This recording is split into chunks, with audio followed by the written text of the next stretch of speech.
Desiree, you're first. What's up, everybody? Thanks for coming. As always, we'll start about 1 o'clock or 1:03. Uh, thank you all for showing up. But as we always do, I'm going to have something in chat for you. Uh, Everybody, if you're around, tell me in chat what scares you the most this year. Tell me in the chat what you'd like me to touch on, what you hope I'm going to talk about. Let's see if you can predict what I'm going to say. So we got 3 minutes. Give me what scares you. Besides the U.S. government, that doesn't count. What has scared you last year? What has scared you this year? Snakes, okay, snakes are good. I did technically mean cybersecurity, but snakes, I can see that. Financial fraud's a good one, Scott. Good one. AI, James, that's a good one too. Good call, both of you. Those are both in the presentation. So for those of you that are just joining us, we're talking in chat about what scares us this year or last year, and hoping we'll see if it's in the things that we saw last year in this presentation. We got like 130 people signed up this time, so I got some time to wait. For everyone that's here, this is the 5 things I want to talk about from last year. Originally, I called it like the 5 most important things, or the 5 craziest things, or the 5 most damaging things, but it turns out that there were kind of a bunch of uh, there were a bunch of things that happened last year, and boiling down into 5 salient points for this group was a little challenging. So tell me what you think I'm going to talk about. Let's hear it. I got IRS gift cards. I got AI and the Internet of Things, credit card theft. Got a lot of AI in here. That's good. That should scare you. What else scares y'all? What else do you think I might be talking about that happened last year or will happen this year? What's the next thing? As you know, my job is to predict the future. That can be challenging at times. Zero-day firewall breaches. Yeah, thanks for that. That happened. One of my best friends in the whole world is in the call. Everybody, we were on vacation together in January when SonicWall got breached. That was a fun week. CrowdStrike breach. Yeah, that was that was fun. But hey, to the people I know, I'm not going to get everybody, but gosh, Andy, Angela, Barbara, Bob, Brandon, Carl's here. I got Greg, Christopher, Diane, Doug. Good to see you. Hey, all right. Gabby's here. Gosh, oh, so many people that I know. James, all the James, 2 Jameses I know. Appreciate you guys showing up. Hey, Julie. Good to see you too. Kathy, haven't seen you in 25 minutes. So, gosh, there's a whole bunch. Okay, it's 103. So here's what we're gonna go, everybody. Uh, this is Endsight Cybersecurity Office Hours. For those of you that don't know me, you're welcome. That's probably for the best. But for those of you that don't know me and want to know who I am, my name's Steve Hicks. I am the security practice manager over here at Endsight. We do the security for small to medium business in Northern California. That's what we do. That's all we do. And we love it. This is a pretty interesting topic, and it's a pretty interesting group of people, and it's a pretty interesting industry because last year the bad guys had a lot of money, more than we thought, actually. So my job here is to give you as much as I can to keep you safe and to do what I can and tell you what I love. I actually really love what I do. So it's really cool to be able to do this with everybody. Here's our little sales slide, everybody. For Endsight, we're actually a pretty cool place to work. The 2024 best places to work is something marketing wants me to call out. They're very proud of, and we are a values-driven company. We have RSVP over there, and those are our 4 values that kind of keep us up and running and moving and what we do stuff for. So this happens to be a value, and a respect and connect, and a servant's heart. So the only thing I'm not doing here is progress over comfort. Nothing in security is ever comfortable. So we just kind of assume that one. But we love this. This happens every quarter. But what this actually is, so you all understand and know, this is our security office hours. This is a high-level strategic risk discussion suitable for C-suite. This is not a tactical user-focused event here. I'm not going to tell you not to give the babysitter your Wi-Fi password. I'm not going to tell you how to not click on spam. I'm not going to help you with your phone, although somebody did ask that last time. We are here to tell you what is a risk to your organization.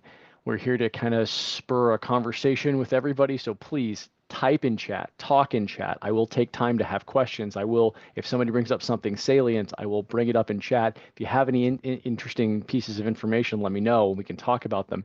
You can also change it from everyone to hosts and panelists in the bottom, and it will only reach me. If you want me to say something that I could like screen for the rest of the group and not be like, Christopher told me his social security number was ends in 4597. I have no idea. I'll make sure I don't do that. So let's talk about the three pillars. And this is important because the cybersecurity community has identified three pillars of technology, or sorry, three pillars of protection that are very important to cybersecurity. And it's people, and it's process, and technology. Those are the three parts of cybersecurity in that order. They matter in that order. Humans are the weakest link. Process is the second weakest link, and technology is actually decently strong nowadays. However, if you get to the part, and by the way, give me a one in chat if this rings true to you. If you get to the part where cybersecurity technology helped you, two-thirds of your process, two-thirds of your protection already failed.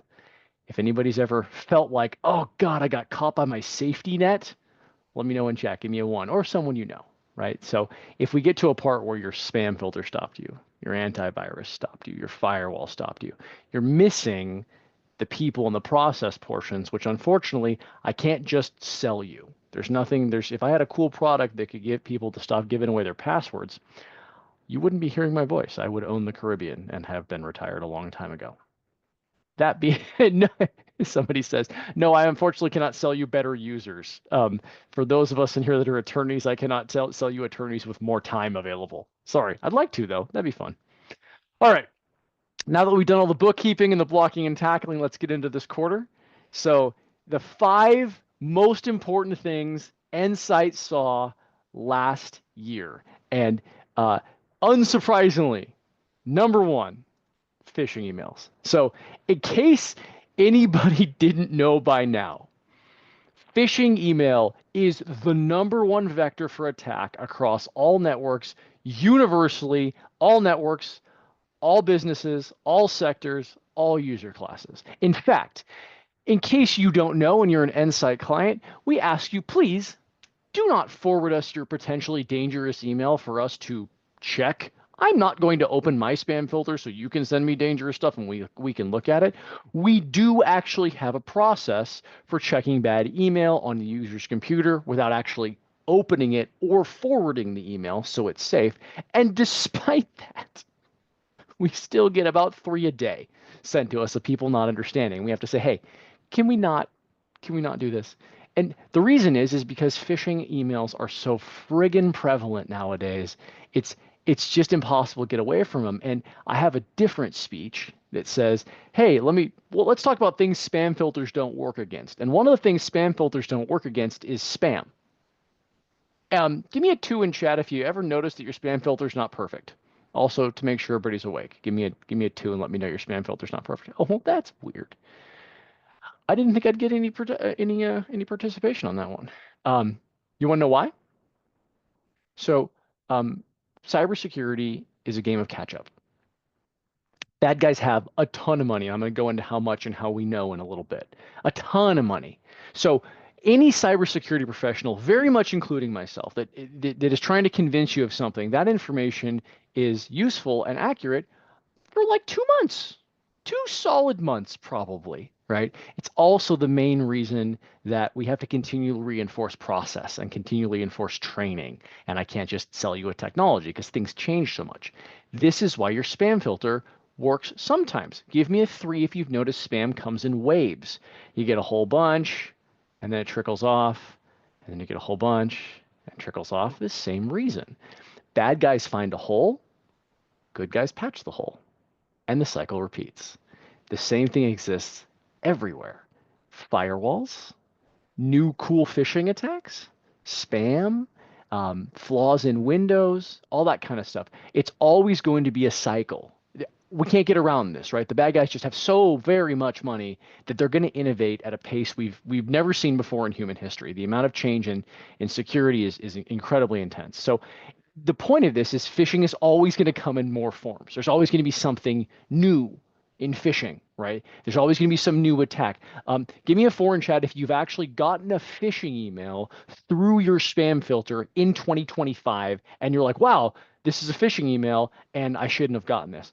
I see at least some, okay, there's a lot of them there. I was going to count them and then everybody put them in there. Okay, right. So everybody wanted me to talk about AI. Okay, let's talk about AI. So one of the AI is great, right? Like it does have a tremendous amount of super cool value.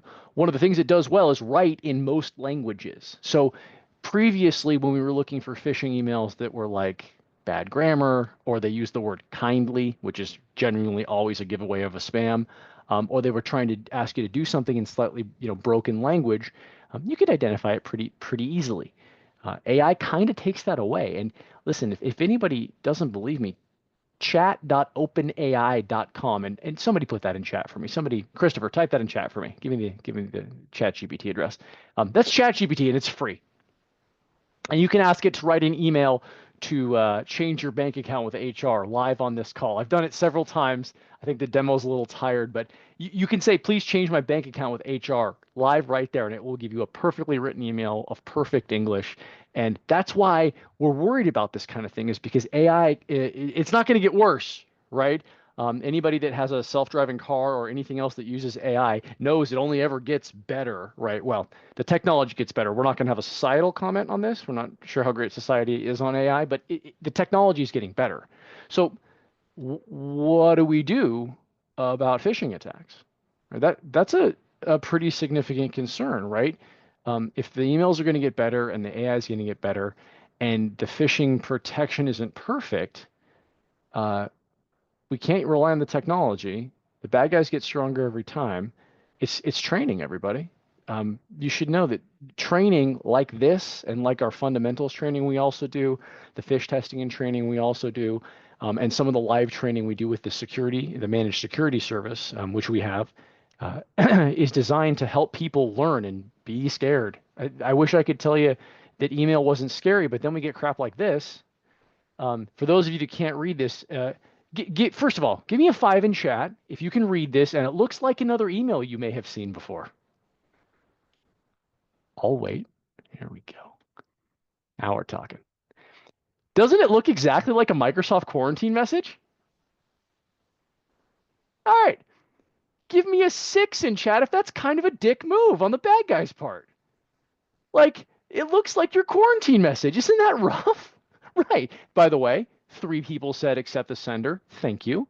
You are vigilant, and I appreciate that. Yes, it comes from urbanhome.co.jp. That is definitely not Microsoft. But the point is this is what we're working with here, right? Now, give me a seven in chat if you have a user in your mind at your organization that would have seen this and gone, oh, cool, quarantine, I need to see what this is, and click the review. If you can think about it in your head, someone in your head, give me a seven in chat. Brian, give me about 11 sevens on that one. Thank you for that. Hey, Brad, good to see you, sir. James, I know you know too, but somebody will get this, right? So this isn't even AI. We're just stealing Microsoft's format. So now I'm telling you, hey, here's your quarantines from your spam filter, which is good. You should quarantine emails, but also the quarantines you got to look at too. So we're working on a way to help our clients with this. Just so you know, we're probably going to offer it as a value add to just about everybody for very little to nothing, where we can check emails for you. But in the meantime, and maybe in the after time, it's never going to be perfect. This just requires human training and awareness. So that was the number one thing we saw by a huge margin across all of Endsight last year. It was just all these phishing attacks, and they get better and they get more creative. And dang it, because man, that is a rough thing to do. Hey, don't ever read your email. I don't think I could do that to the attorneys here or the accountants or anybody. I'm not sure I could tell you not to read your email. So that's number one, phishing. And to be clear, everybody, we have some pretty good technology that stops email accounts, email attacks, like pretty good. But as we realized, 10 minutes ago, it's not perfect, and it never will be. So you're going to hear this theme throughout all of 2025 is that I can't just sell you a thing right now and then it's perfect. It's perfect, right? It's never going to be like that. It's always going to be humans. It's always going to be humans being tricked. And this is an attack on a human. A phishing email is not a technological attack. Mostly, it's mostly a trick you attack, um, like this. So that's number one. Number two, financial fraud. Somebody give me an 8 in chat if you have any idea where I'm going with this, because financial fraud could take a lot of different forms. Cool. All right, I appreciate that. Good deal. So financial fraud is the most common reason to phish somebody. It is the exact thing you think. Hey, um, please change my bank account to this other thing, and somebody just does it. In fact, in 2023, Endsight clients lost 1.2, oh, sorry, in the last 2 years, 1.2 million in financial fraud, in people sending money via ACH to the wrong place. I got a yikes out of Brad, but they also lost 3 jobs. 3 high-level executives were terminated across our client base in the last 2 years for not following process. Now, that's the reason I can't just sell you something to fix this, right? I'm not A, this is not a sales presentation, right? But B, think about it like this. Here's this is a process breakdown, and that's actually 4. We're going into this soon. If you have a CFO, a high-level executive or something, and they get an email from a client or even actually from that client that says, "Hey, we just changed our bank account information and or a vendor. Sorry, I'd probably better to be a vendor." And we say, "Hey, just please change your email." And they're rushing to please this client. They're this is a big deal. Fake owners do this all the time. Thank you, Heidi. That's an excellent point. They just do it. They just change the email because they're an executive and clearly they can see what's going on here. And for the IT people in the room, and I'm kind of talking to JJ and I'm kind of talking to Christopher and I'm kind of talking to James and some other people around here. We know that the executives are always above the law and they're the ones with the keys to the kingdom. They're the biggest targets by far, everybody. And we had a couple of really seasoned CFOs have a resume generating event for this because they did not follow the process because the process does not apply to them. Perfect point, Christopher. Thank you. The whole point of this is the rules apply to everybody. Everybody, everybody, everybody. I had a call on the person on this call knows who I'm talking about literally less than an hour ago about an executive who had a credit card breach. I had a credit card breach in January. But the point is that's not a process failure, but it's still susceptibility. Executives are susceptible to this kind of things. And I can't sell you something. There's no thing I can put in place or configuration change I can make or firewall or bank generating thing blocker stuff that prevents you from sending money to an ACH account. It doesn't exist. It's only training and process. The whole point of this is that everybody thinks, just like the Staples commercials, there's an easy button, and I can just be like, well, I sold you the anti-phishing thing, and now it's perfect and it works. But everybody, look, if our, I know I'm an IT guy, okay. So for the other IT people in the room, we know nobody likes us. We got it, and it's because we break stuff all the time. We got that too. But if we're gonna be part of that, you also got to know that we're not ever going to be perfect on this kind of stuff, right? That's kind of a big deal. And JJ makes an excellent point. Patelco was down for 5 days in January with definitely not ransomware. They definitely weren't down with ransomware.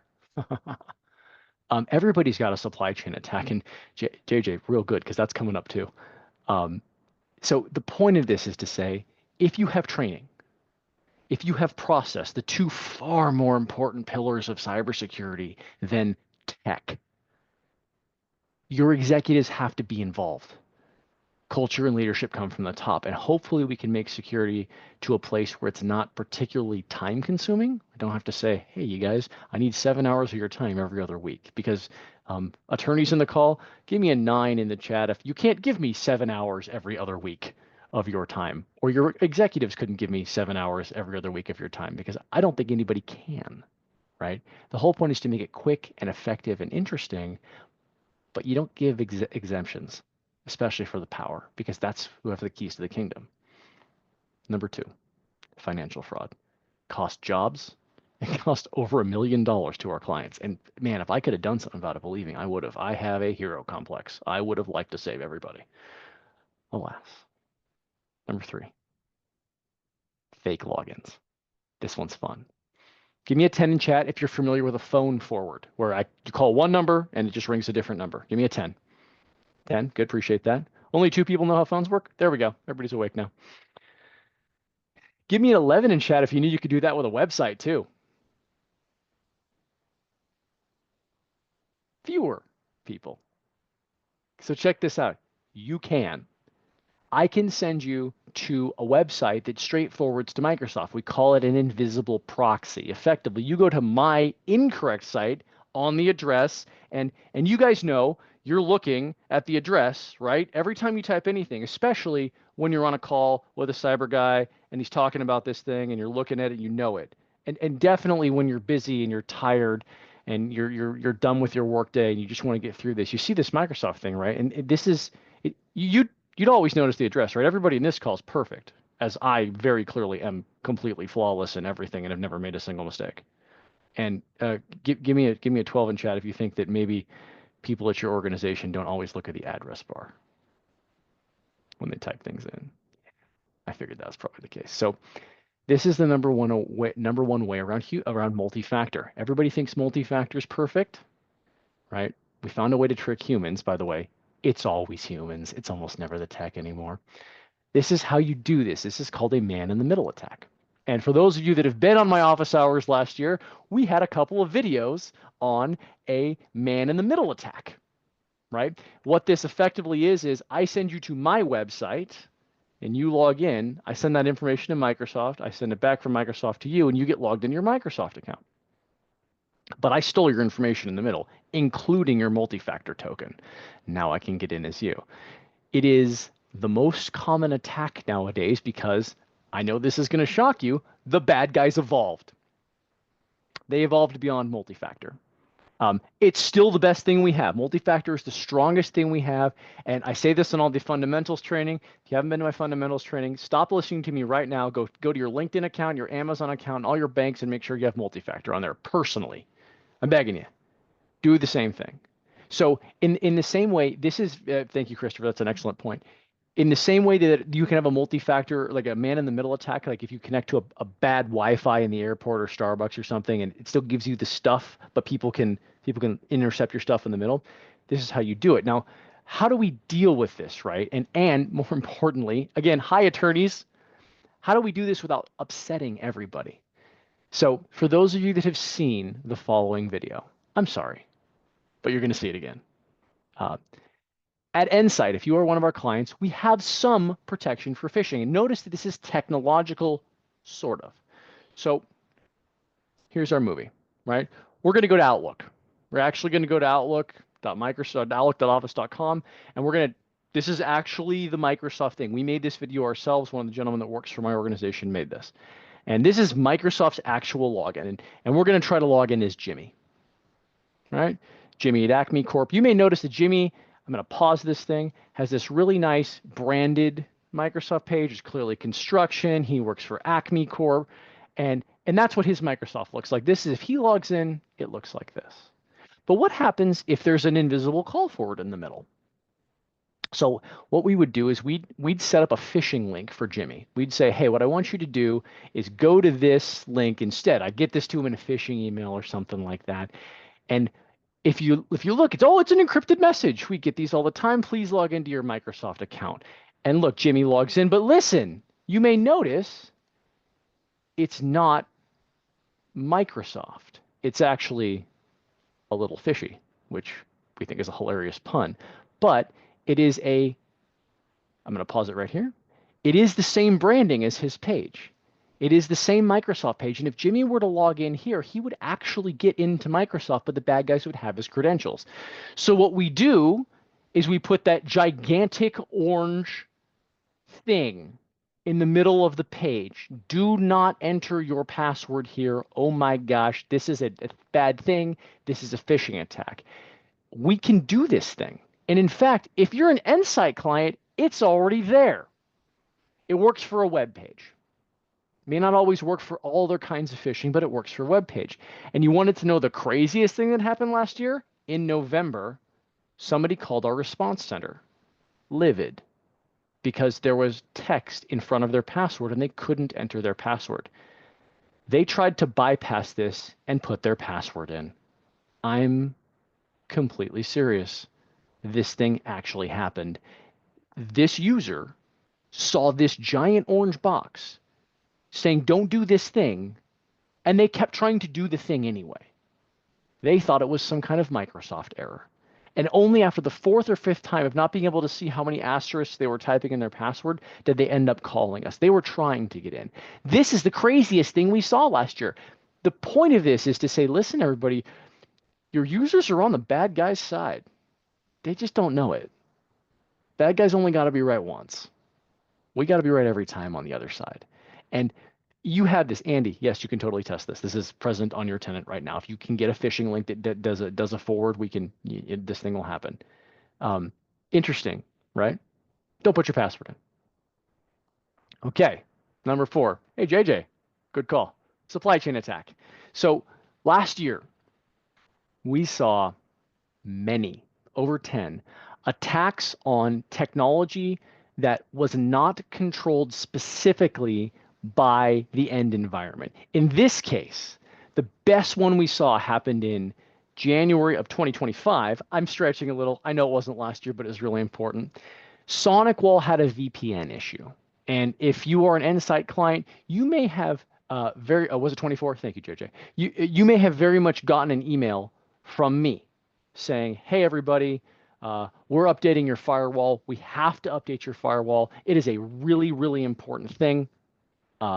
We'll get there and we'll update your firewall. And it was because there was a bug in firewalls that allowed people to connect to your network without a password, as if they had walked into your building and plugged in a cable. I'm completely serious on this, right? And it's not the first one that we've seen, and it wasn't even the first one in the last couple of years that we've seen.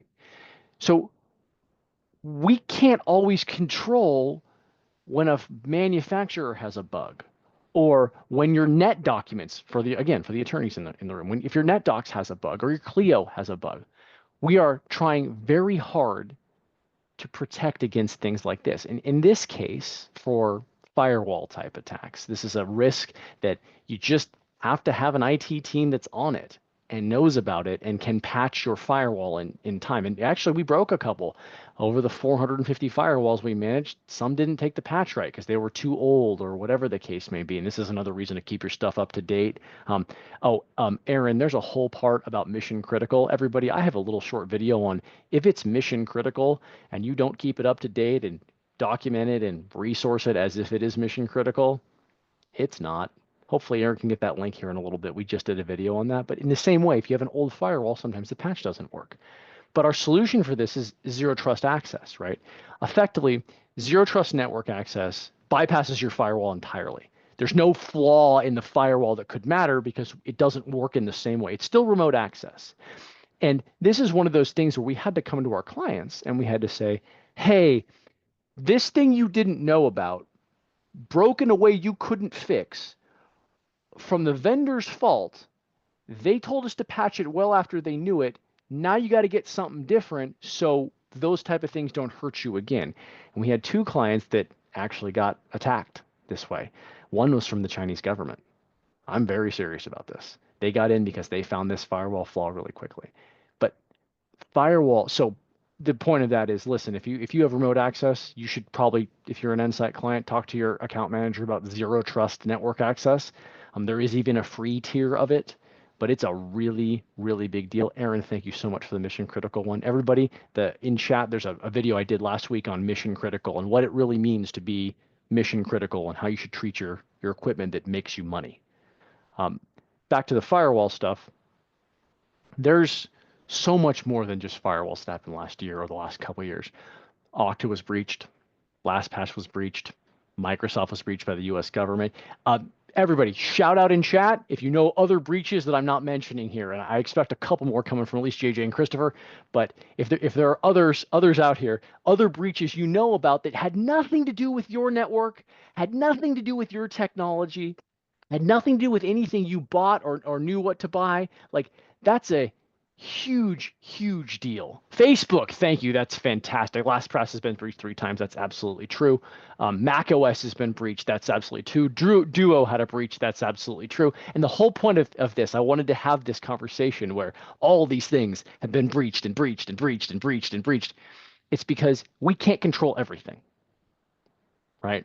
I can't control things coming into your network. I can't control things you purchase. I can't control the way they handle things. So for some of our clients, we do network security evaluations or application security evaluations. Somebody says, I would like to install this new application on my network. Can you please tell me, and hi, Amber, can you please tell me if this application is safe? I say hello to Amber because I'm doing one for her right now.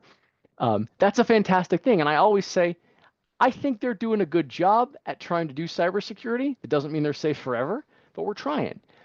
The whole point of this is to say, listen, everybody, um, if you think I can just sell you one thing, or even sell you layers of things, and it's going to be fine without a process for what happens when it's bad, without training your people, like it's a pipe dream anymore. I wish I could do better. I do.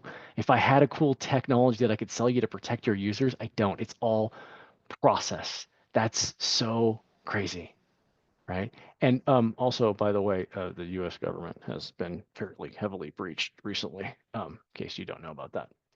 Um, Fifth thing, and this is another thing that I think Christopher or JJ mentioned, we had a process breakdown. This was one of the more common things we saw in the last year. So let's do some good process breakdown examples, right? Number one, give me a 13 in chat if you have multiple signers for a change of payment process. I don't mean a check. 2 people have to look if you change a bank account. Somebody you're sending money to.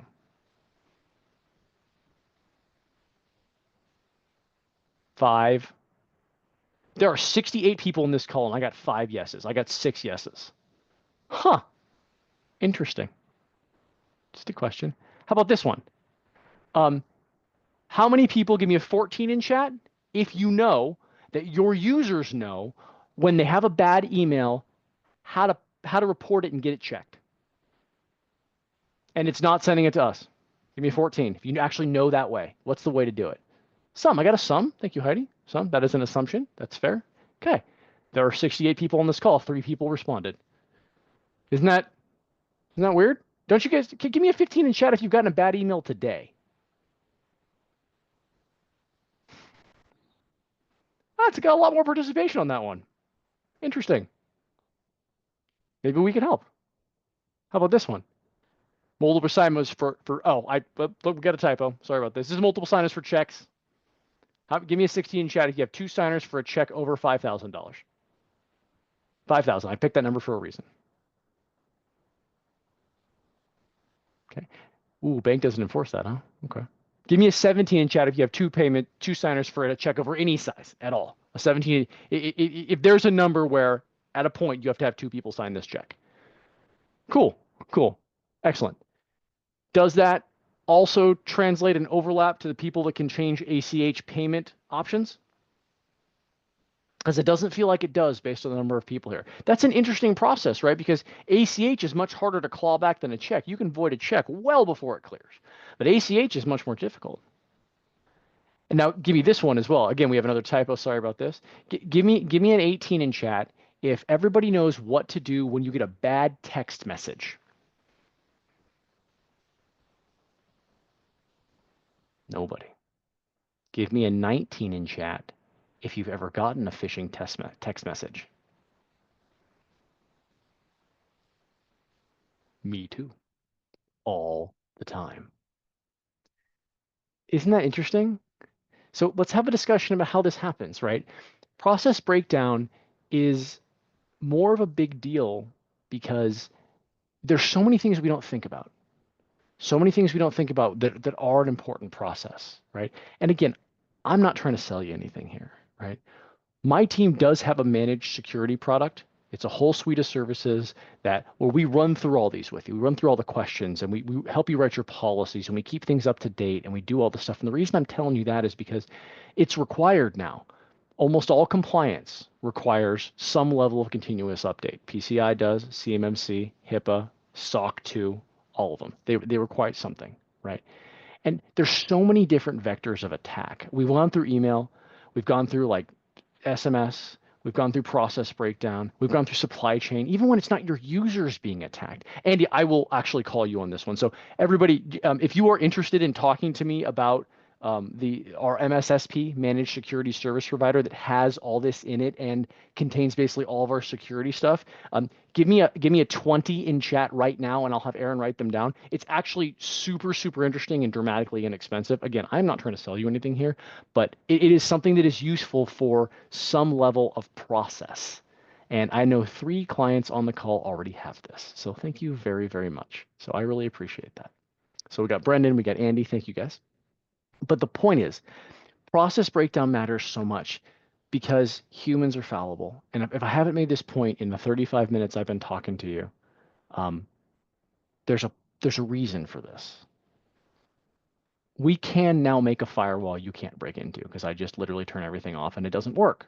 But it turns out that as technology progresses, humans are fallible. We're the targets, everybody. I'm trickable badly. You're trickable badly. It's way easier to trick a human than it is to break through a firewall. Everybody's got this vision of a hacker who looks like me in a hoodie in his parents' basement, eating Mountain Dew or eating Cheetos and drinking Mountain Dew and playing World of Warcraft. First of all, mean. I quit World of Warcraft 2 years ago. But second of all, it's not like that anymore. Everybody, hackers are organized crime. That's it. In 2024, we think they had $10.5 trillion. That makes them the 3rd largest GDP in the world, behind the US and China. It's not going to go away. And the reason we know this is because of Bitcoin. Thank you so much, cryptocurrency, for allowing us to pay the attackers. Where do you think all that money goes? It's literal electronic terrorism. But B, it is a really highly motivated, highly resourced, highly mobile thing. And this is why I can't just give you a technology piece. We have to do the reviews. We have to do the training. We have to do the policy writing. We have to make sure that your executives don't just go, yep, we're pretty sure we bought that thing, and they move on. I understand cybersecurity is an afterthought. I understand we're trying to run a business here. But the things that I picked from 2024 for Endsight, the reason I picked them were only one was technology. We did process breakdown. We did people getting tricked with fake logins. We did supply chains. That was genuinely actually a technological attack. We did financial fraud, and we did phishing. 4 of those are tricking humans. So all the time that we've spent getting the technology in place is very important. I totally think it's a very important thing. It's great to have your safety nets, but they are safety nets. If your technology saves you, your backstop helped. You fell in the net as an acrobat. So when I say is your house in order, I do mean at home. Do you think that? Give me a 21 in chat if locking your door definitely prevents bad guys from getting in your house. Right. Okay. Nobody. Right. Exactly. Right. The same thing is having. Thanks, Erica. having an antivirus doesn't keep you safe. Having a spam filter doesn't keep you safe. Right. But at home, if you live in a neighborhood that's important to do this, you got a fence and a dog and a security camera and an alarm system and keys and deadbolts. And you know your family knows what to do when things are wrong, and you make sure everything's okay, and you check on your neighborhood sometimes, right? And these are basic things. Why wouldn't you do the same for your business? So the whole point of this is if there's more, if you want to talk about this, we actually have a process for this, right? Endsight has a security product designed to keep you up to date on these things and to take as little of your time as possible. And actually, in the next call, so stick with me on the next call, the couple of clients that are in here that are involved in this process, I'm going to ask them to give unbiased reviews. And there's a couple people that I know you're listening to me right now that are on our MSSP program. I'm going to say, hey, was it worth it? I don't want them to tell you now. Give me a couple of quarters because it's an important thing to get that stuff doing. So if you want to talk to your account manager, let us know. We'll be happy to do that, and take that information and say, hey, listen, this is the risk we're taking. Is that appropriate? And of course, you know, let us help. So in summary, and I'm getting a Q&A in a second, everybody. So we're almost done here. We have open Q&A and some submitted questions. Threat actors focus on the cloud. They focus on humans. It is not tech anymore. Tech is very important. It is a requirement. You cannot turn off your EDR or your multi-factor. It doesn't work like that. But it's more humans, right? People are that piece. People, process, and technology matter in that specific order. And I cannot just set it and forget it. It used to be able to. Then the cloud came around. Then attackers came around. Then Bitcoin came around. And virtualization came around. And nobody works. Oh, gosh, that's a good one. Give me a 22 in chat if you were not currently in your office behind your corporate firewall. Anybody else awake? Anybody else awake? If you're not in your office, not behind your firewall, give me that 22 right now. I want to see it all. So the reason I say that is like, listen, you're not behind your moat. The moat doesn't exist anymore. There's no like protect everyone on the outside, but but with the corporate thing, and then it's fine. You're in this one place. It doesn't work like that. Users are always going to require continual training, continual consequences, continual reinforcement. And I say consequences, and I mean this. So for the, I think 3 clients that are in chat here that know, one of the biggest problems we see is if you fail your phishing tests, nothing happens. You don't have to do anything, so you just ignore it, and you don't have to follow the process. You don't have any support and all that stuff. So the consequences matter. There needs to be a reason, something that happens if you fail too many times, or you get breached too many times. That is one of the things we saw. Again, 80%, 4 of the 5 biggest things we saw last year were human stuff that good process and good training can help with. And if you're taking the process and you're taking the training, awesome. But if you're ignoring it, less useful. And of course, like I said, we do have the MSSP to help with this human element, and I would encourage you to at least talk with me about it. I'm non-commissioned, guys. I'm not a sales guy. My whole point is to keep you safe, and I think this helps. So maybe it's useful. Okay. So Alan, thank you. I see that question. It's coming. So let's do some Q&A. I have some pre-submitted ones as well. And I have some ones from Alan. Alan just asked, how secure is AVD? AVD is Azure Virtual Desktop, everybody. It is virtual machines in the Microsoft Cloud. Alan, I actually like, from a technological perspective, I love AVD. AVD is nice because it's behind the same multi-factor authentication, the same conditional access policies, the same cloud stuff that all the Microsoft 365 stuff is behind. So I really do like that from a technological perspective. Now, thank you, Alan. Wonderful question. I love it. You're asking me, and JJ made another good point, how secure is the technology in AVD? It's fine. I have no problem with AVD. And JJ's right. Sophos is great. We have a different product as well that helps protect AVD. It's awesome. But that's only 1/3. Your users can still click on phishing links. They can still send financial fraud places. They can still accidentally delete data. They can still be susceptible to stuff. It's not necessarily inherent in the technology anymore. That is a fantastic technology, but it's not a holistic view of the world anymore. Hopefully that answers your question, Alan. And hey, man, good to see you. Okay, first submitted question, and please keep asking questions in chat because we have a little bit of time left. I do this on purpose. Eric, I see you. First submitted question. The document library stored in Office 365, are they subject to AI crawling? Yes, they are. They are subject to Microsoft's private Copilot, whether you have Copilot or not. Now, subject to AI crawling and subject to public AI training are not the same thing. Microsoft is very clear, and I don't know if they're lying or not, but their documents are very clear. If you have stuff in your private cloud, your AI trains on that cloud and stays in your cloud. It is not publicly trainable. It does not go out to the web. It is not anything that is sourced and can be used in a model or anything like that. And honestly, I bet you somebody's trying to prove them wrong and sue them.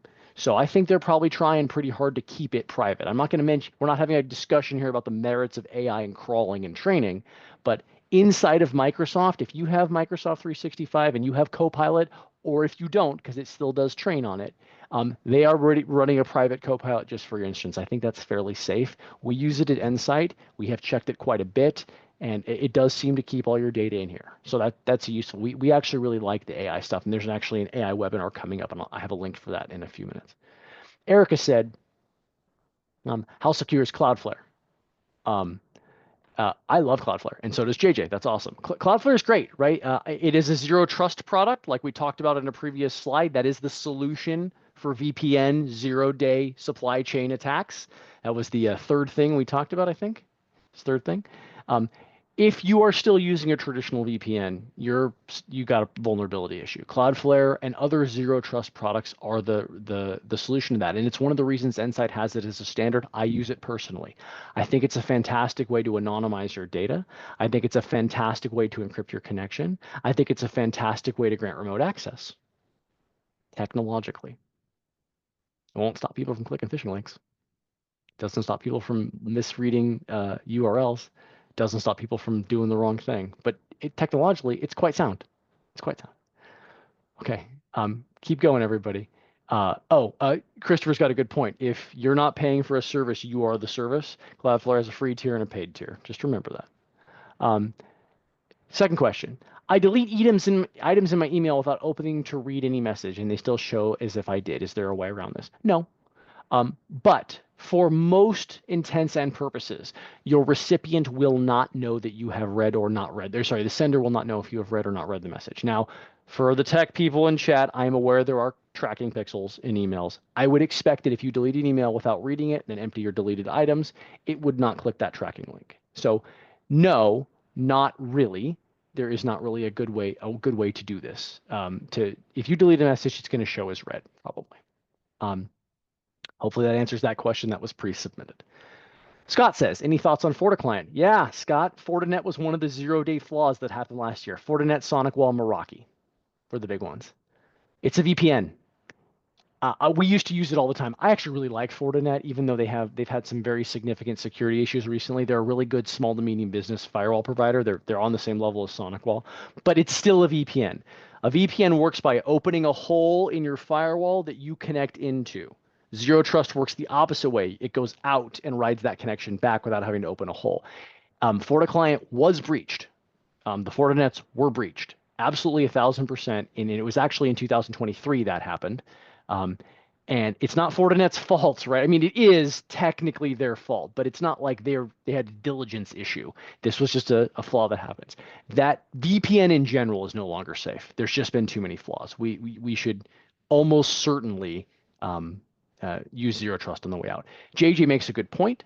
Keeping your device up to date helps quite a bit on that, but it doesn't help against zero-day flaws until they're patchable, which is what happened to these firewalls. So I just don't particularly care for that technology anymore. And I know we got to have remote access, and we got a solution for it. Okay. Next, do you have any website security recommendations? This was another pre-submitted question. And the truth is, honestly, Cloudflare is a great way to put your website behind a Cloudflare firewall, a Cloudflare application firewall, and Cloudflare Access. It helps a lot. It's when it comes to website security, we are talking technological here, right? I can't. There's no human element to securing your own website. But just like so, Cloudflare is a massive company. They have lots of different. They have lots of different things. They have zero trust access, and they have one login, and they have website protection, and they have denial of service protection. But they are a global, recognized organization. They've had their problems, but they're doing as well as anybody. They're a good security company. I think it's a good place to look. Also, JJ, we love hosting DNS at Cloudflare. I agree with you. I don't have any more live ones, so we'll do the last submitted question. What are alternatives if the Authenticator app cannot be intercepted by cybercriminals? It's a good question. For the record, SMS is not a safe way to do multi-factor authentication. If you're getting text messages, you're doing it wrong. Start with at least the Authenticator, right? The Authenticator and anything else can be intercepted with that man-in-the-middle attack right now. Microsoft has a protection that is in beta, and that is my team's job to watch that. And believe me, the minute it is out live, I will tell everybody on one of these calls, and you'll get emails from me. But right now, the truth is, The authenticator app's pretty good. We like codes. We want your computer to say put in 71, and you have to put in 71 on your phone rather than give me the 6-digit code. But the other option is a hardware token. Christopher, will you give me a link to Amazon YubiKeys in chat? That'll be nice for us. We like hardware tokens out there. YubiKey is one of the more popular FIDO2 keys. It's fairly significant. It's fairly secure. It's actually a little bit easier, but they're about $60. So thank you very much. That's a perfect one. It's not even Amazon. Appreciate that. So that's a good way. If you don't like your authenticator or you don't want to have your people, install an app on their phone, we get that quite a bit. Little tokens you literally just touch. It's really nice and easy. Like $60. They're not so bad. Um, and JJ, I did hear that all the airlines were down about Cloudflare. That's fair. Nobody's perfect on that one. So there you go. That's the best way to go. So we love YubiKeys. They're a fantastic way to go. It's a good alternative to actually the app on your phone. We use these for our wineries where have a bunch of workers in a warehouse. They don't want to all have their phones. You plug one key into a computer and it can hold a bunch of accounts. It's really, really nice. So before I move on, I got 10 minutes. We might actually be early this time, which is cool. Any other questions anybody wants to talk about or have me mention anything you think I missed or this is your option. Oh, I had a good question. If your bank only uses SMS for two-factor authentication, use it. It's still better than nothing. It's not perfect. It's the weakest form, but it's way better than a password. So put all your stuff. By the way, the National Institute of Standards and Technology, NIST, says SMS is not safe anymore. So hopefully the banks will catch up. Bob says, some sites don't seem to offer an authenticator option. Is there a way to force it? Gosh, I wish there was, Bob, but no, there is not. And those websites are behind the times. Listen, if we've had a really cool discussion about multi-factor, which is a pretty common topic here on this one, everybody. And I want you to have multi-factor everywhere, and it's supported almost everywhere now. I would prefer it not be text messages, emails, or phone calls. I would prefer an app or a hardware key. Those are the safest. But if you got to use the website and and the only option you have is text messages, oh my gosh, do that for sure. Absolutely. Well, we got lots of good discussions. We got Positive Pay, privacy.com is another one that helps with some financial fraud in there. So that's some good stuff in there, everybody. So thank you. Okay, let's continue on. So my next office hours, everybody, is going to be May 22nd. I don't have a topic yet, and I do that on purpose because I want to know what happens in the quarter so I can be relevant and tell you what's going on and what's relevant. So please, if you'd like to sign up, either scan the barcode. It's safe.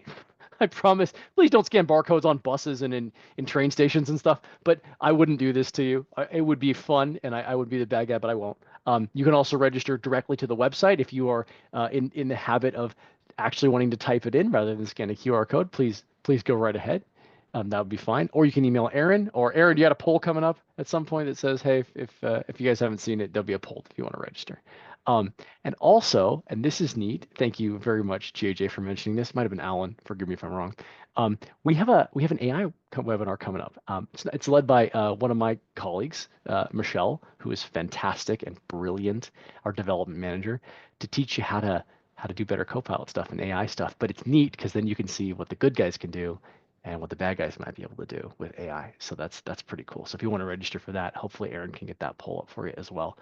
Or you can literally type the URL in if you'd like. I'll leave this up for a second. Or you can scan it in. So pretty neat. We like that quite a bit. And we actually have quite JJ mentions AI integration. We have a whole team that does AI integration here at Endsight, and they're super, super, super neat. And with that, and 7 minutes early, thank you all very much for coming. I really appreciate this. I hope you enjoyed it. You're released. I have no more cool content. I'm grateful to have you all. I'll stay around for another 5 or 10 minutes at least to make sure I can answer any questions. But you guys have a good rest of your day. Thanks for sticking with me. Any more questions, shoot them out in chat. Everybody, appreciate all the gratitude. You guys are fantastic. I got a bunch of private messages. Thank you, Greg. I got some funny ones. So I really appreciate you guys.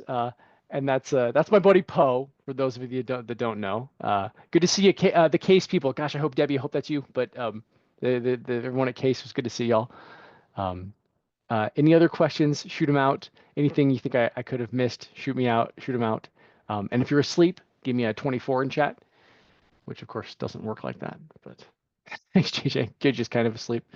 Appreciate that. Got a 48. See 48 in there? That's Alan is double asleep. And I'm pretty sure that actually backfires and it wakes you back up. Like you can check my math on that. But let me know. Anybody else have any other questions about security or any other silly questions that are fun? JJ, good to see you as always, my friend. Um, cool. That was a good one. I appreciate everybody showing up. I bet you, Amber, are you gone? Are you asleep on me? Because you usually get out here faster. I get to, it's fun to see all the clients and the people I really like, and we get to talk a lot. So if I pick on you, it's out of love. So just know this. So we're done though. So everybody can take it. Oh, Copilot webinar talk about, yes, Copilot webinar will talk about privacy concerns. Absolutely. Absolutely. The Copilot webinar talks about privacy concerns in sensitive environments and what you can do with data and what you can do with your prompting and stuff like that. Yeah. I will make sure Michelle runs on into that. So it should be good for everybody. We build the webinars together. Yeah, good deal. I think it's awesome. All right. Anybody else? Any other questions? Things you think I missed? Things that we should talk about in here? Cool. All right. Well, in that case, 5 minutes early and with only a few people left, everybody, thank you all so much for coming. I'm going to end the webinar. And it's wonderful to see y'all. See you in a couple months.